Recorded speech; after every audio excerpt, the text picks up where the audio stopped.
What birds were they? He stood on the steps of the library to look at them, leaning wearily on his ash plant. They flew round and round the jutting shoulder of a house in Molesworth Street.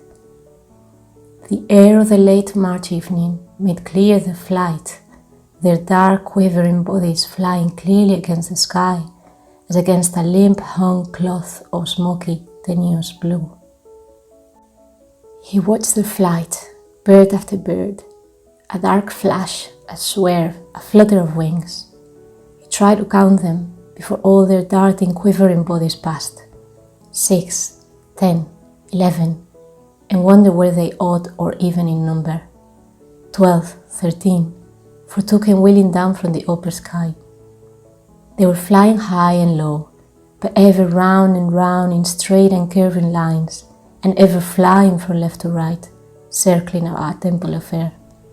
And if he had judged her harshly, if her life were a simple rosary of hours, her life simple and strange as a bird's life, gay in the morning, restless all day, tired at sundown, her heart simple and wilful as a bird's heart.